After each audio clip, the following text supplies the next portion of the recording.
All right, awesome. Perfect. Well, welcome to my session. I'm super excited to be diving in. My name is Nathan Resnick. I'm the founder and CEO of Sourcify. We are a B2B manufacturing platform that helps hundreds of different e-commerce brands manufacture products across Asia. A bit about me before I dive in. I've brought hundreds of different products to market. I've ran six-figure e-commerce stores. I invented the first leather watch strap. So what we did is actually created a watch strap where you slide the strap through the buckle and it caught on notches in the strap. I've raised over 7 figures on Kickstarter.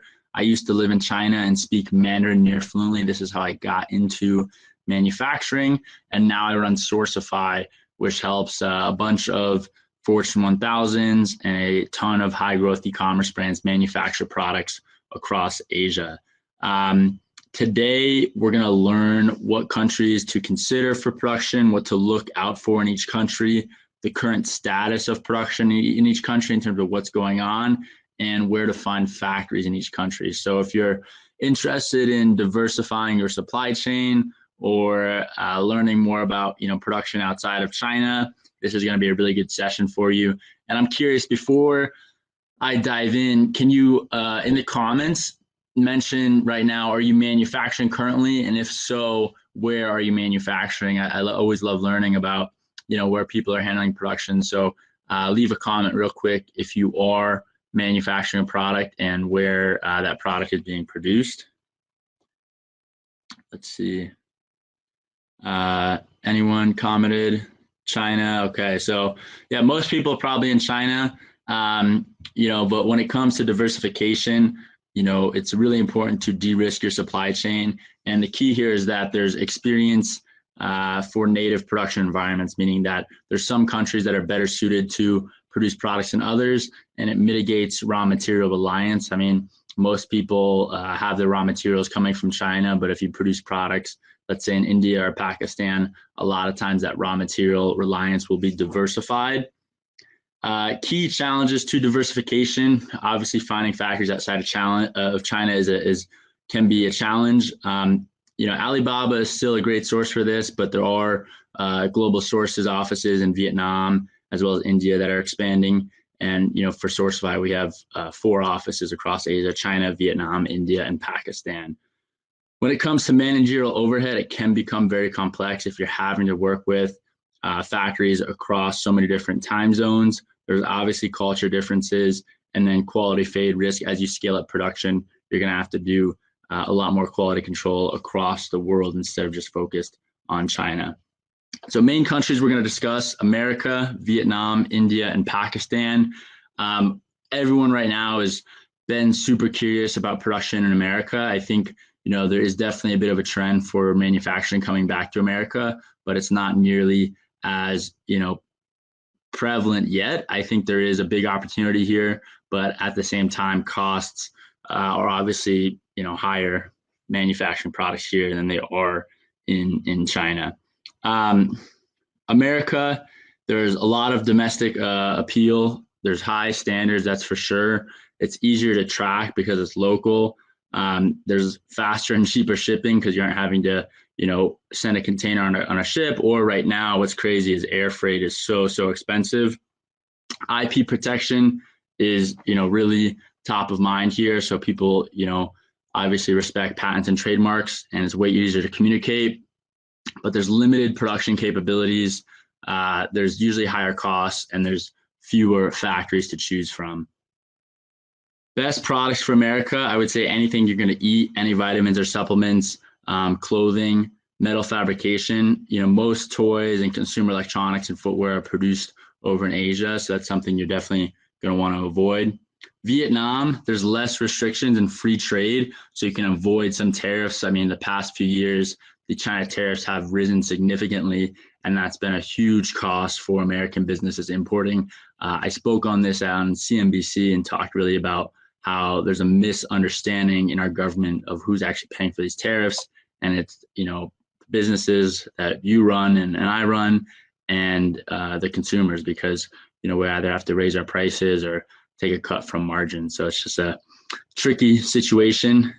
Labor rates in Vietnam are great, but, there's really only 1/10 the number of people in Vietnam as there is in China. So labor rates have been rising, and they're very, very strong in sourcing garments and textiles, but they also do typically require a higher MOQ, like we say over here in the cons. There's fewer factories to choose from, and a lot of times these factories are booked up by major facilities, and it's still a developing country, so logistics and factory capabilities are limited, and there's not as many raw materials there. The best products for Vietnam are clothing, backpacks, metal fabrication, footwear, and furniture. I would avoid toys or any product where a mold is needed. Consumer electronics and packaging are also very limited there. India. Is anyone that's tuned in manufacturing in India right now? Curious. Anyone?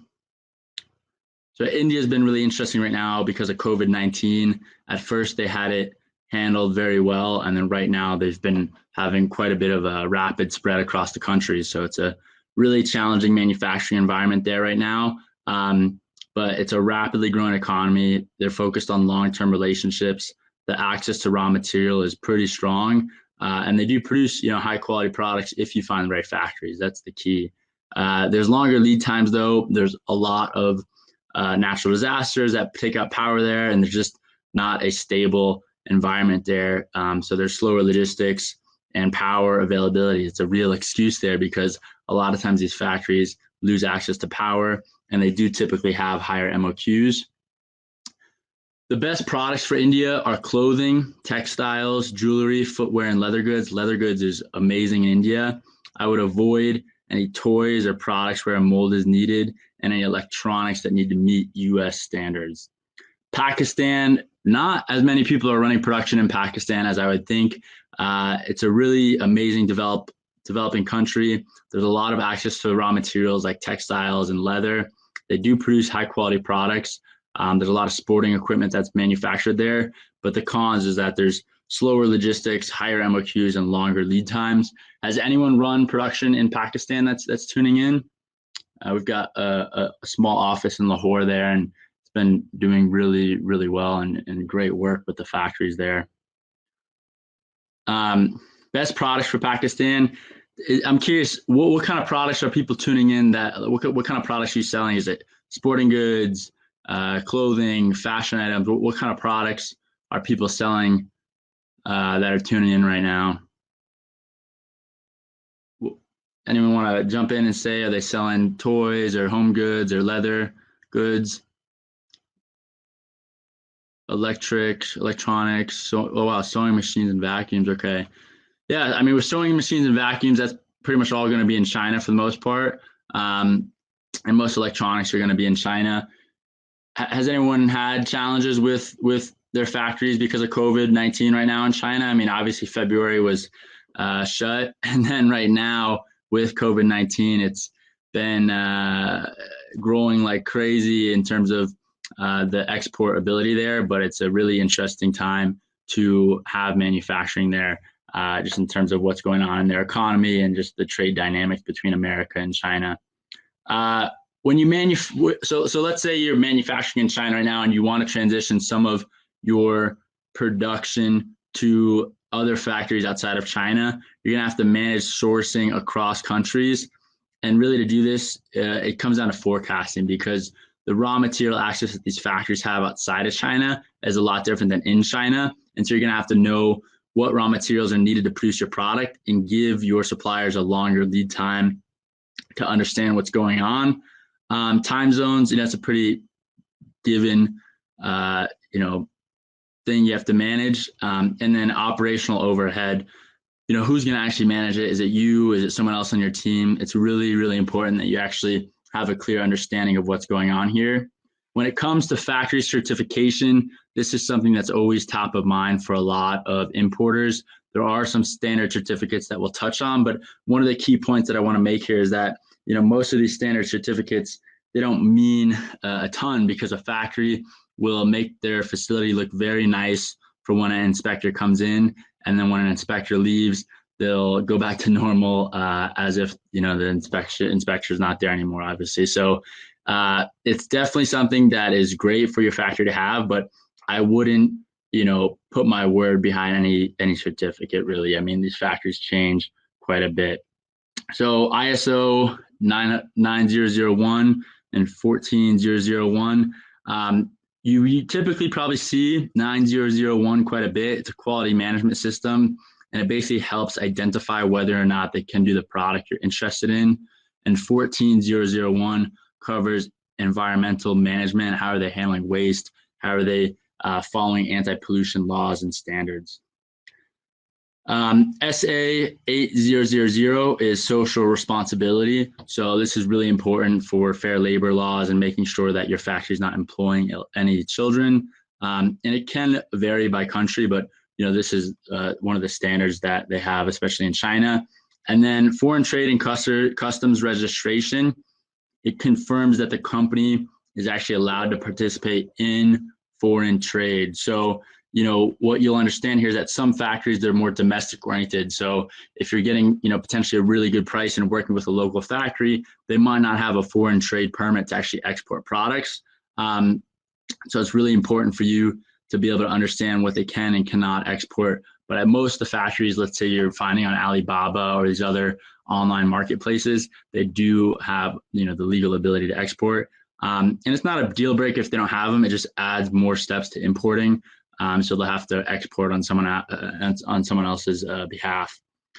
Finding your factory in America, there's not a ton of sources. There's ThomasNet, AmericanManufacturing.org, IndieSource. India, a lot of times you have to go to trade shows, but obviously these shows aren't happening this year. Some of them are online. Like it was very interesting actually in this past summer to see the Canton Fair come online. That's the biggest manufacturing trade show in the world. How many people listening have been to the Canton Fair? I'm curious if you can tune in and say if you've been or not before. It's an amazing trade show to see just the sheer number of manufacturers that are represented there and the number of products that you can produce. So if you've been to the Canton Fair, let me know. I'm just kind of curious to see who's been there. Vietnam, it's the same thing. A lot of trade shows that you have to go to, and same with Pakistan. So it's a hard environment right now to source in these countries because it's such a balance to really understand what's going on there unless you have boots on the ground. And that's why I think a lot of times outside of China, you have to really, work with a sourcing agent or have someone on the ground. What's up, Andy? How you doing? Good to see you in here. So it's an interesting balance, right now with COVID-19 and just the effects that's had on manufacturing. But when you think about manufacturing outside of China, one of the trends that we saw the last 2 years was avoiding tariffs. A company that was hit with tariffs importing from China transitions their furniture production to Vietnam, saving 15% net. So I think 10% was actually from the tariff costs, and then about 5% was from the actual unit cost. Dimitri asked a question, do you mainly work with China and these 4 countries? Do you have experience with options in other countries also? We also have experience in Mexico, but our offices are China, Vietnam, India, and Pakistan. So that's where we're at in Asia. We've done the Philippines as well, but it really depends on your product, right? You can't go move production for, let's say, Jamie's vacuums and all of a sudden start producing those in Pakistan. It's just not how manufacturing works. Company B, they were producing fabric in Taiwan and shipping to cut and sew factory in China. We helped them vertically integrate the fabric and cut and sew in Vietnam. So they saved money on logistics going directly from the cut and sew to the actual mill, which was great. And then Company C finds amazing home good suppliers in India producing craft items. India has a great source for craft items. If your brand is unique and you want, really handcrafted products, I would highly recommend checking out India. I want to open this up more for Q&A. That's really my goal here, is to answer your questions. If you don't want to write them in the chat, you can always shoot me an email and someone on our team will get back to you and answer those questions. But, our goal at Sourcify is to bring more transparency to manufacturing. We have our product sourcing school where we teach people how to manufacture their products. And then we also have, of course, our enterprise sourcing program where we help, Fortune 1000s and high growth e-commerce brands manufacture products across Asia. So put some notes in the chat or questions in the chat. let me know how I can help. I want to be, as supportive as possible to people tuning in. So if you have questions about manufacturing, have any quality control issues, whatever it may be, ask away. I want to make this as beneficial to you as possible, and just try to help with what's going on in your world. So let me know. Anyone else have any questions? Like Dimitri, where are you importing from right now? Is it mostly China, or are you outside of China?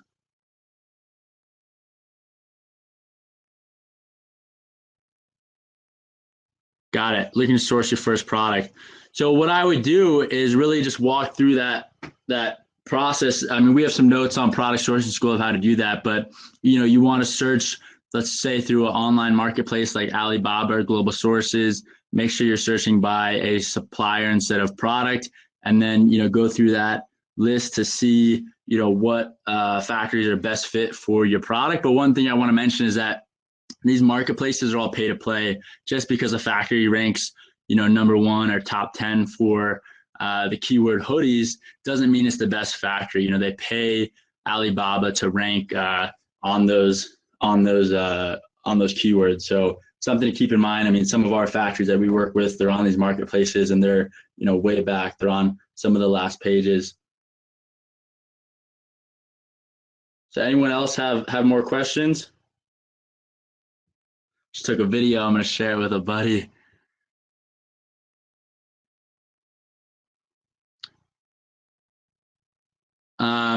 I mean, if you want, Dimitri, what I could do and to help other people viewing is I could go through the process of going on Alibaba and finding a factory. If that would help, if you want to share, if you want to share what kind of product you're manufacturing. For differences between China and Taiwan, Taiwan is way more technical in terms of electronic manufacturing and mold manufacturing. It's also more expensive. I mean, it's an island, right? They don't have as many people as China, and so costs are going to be, quite a bit more expensive. But here, I mean, one thing I can do, let's see if this, I can just go to Alibaba and let's say I want to source, I'm just going to walk you through an experience. Like here, I'm going to say, let's say I'm Jamie and I want to source a vacuum cleaner. I'm going to go through this process of what I would look at. So let's pull up a few suppliers here. Let's see what's what. One thing I noticed right off the bat, this trading company, though it has trading company in the name, doesn't necessarily mean that it is just a trading company. A lot of these trading companies are also factories. So it's something to keep in mind when you're actually doing due diligence. I'm then going to come to the factory profile. I see that it's been verified by SGS. This is one of the main verification companies that goes out and verifies these suppliers. And it was verified last year, so about a year ago. And they've been on Alibaba for 12 years, which was a good sign.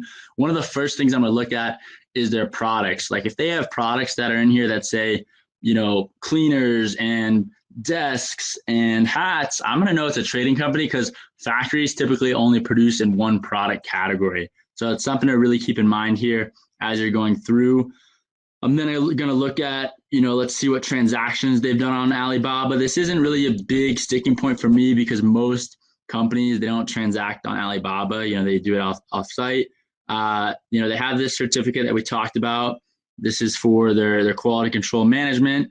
They have some photos. And one thing I'm going to share here actually that you can understand is called the picture trick. So ask your factory that you're vetting to write your name and the date on a piece of paper and have them take photos around the facility. So this way, that sales rep that you're speaking to has access to that factory that they say is there. So that's a picture trick. If you can't go visit the factory yourself, use the picture trick.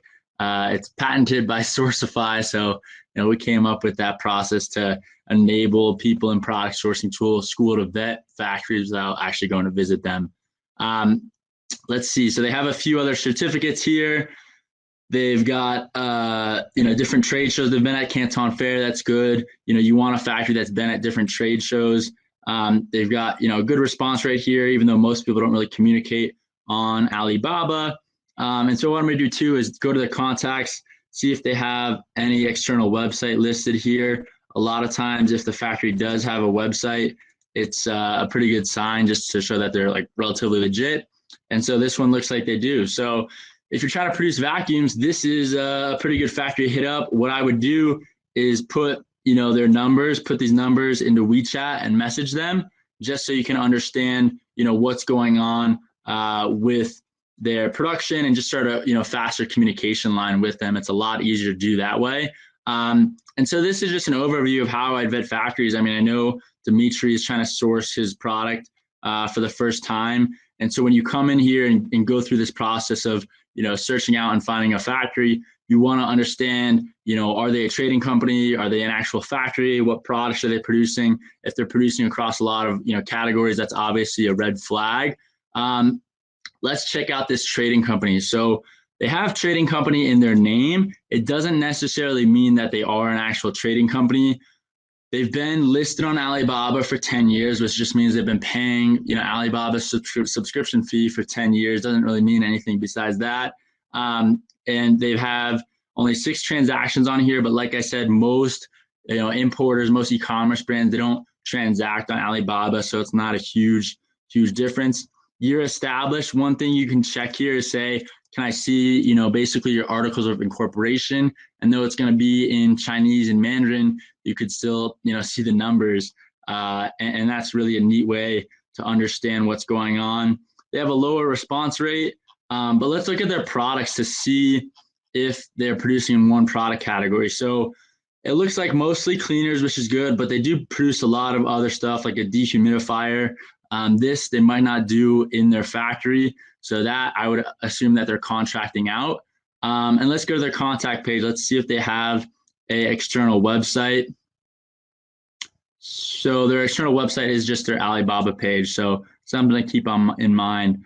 So, this is just a brief overview of what I would do if I was just starting out and trying to find a factory on find a factory to import my product from. The other thing I'm going to teach you for everyone that's just starting out is how to benchmark your pricing. And this is a really good way to understand, how much it's going to cost you to manufacture your product. So let's say I want to produce dog leashes.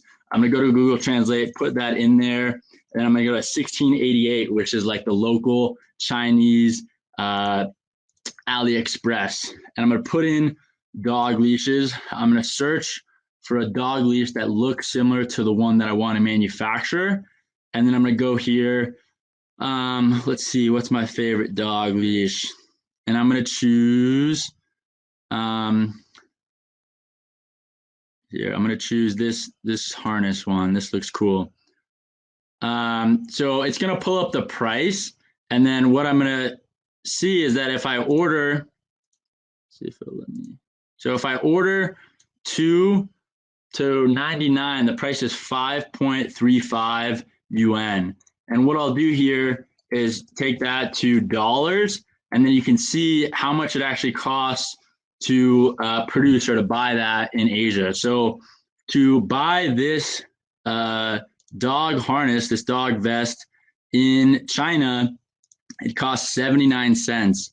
And so if I'm going out and trying to manufacture a private label, this dog vest, I'm literally just going to take this benchmark cost and say, okay, I want to put my logo or brand on this vest, and I know my target price for this should be around 79 cents. And so when you're going to manufacture in a new product category that you aren't familiar with, this is how you benchmark cost. And so for anyone starting out, this is a great way to get going. And I'm just trying to provide as much tips and tricks as I can as we wrap up here. Does anyone else have any other questions?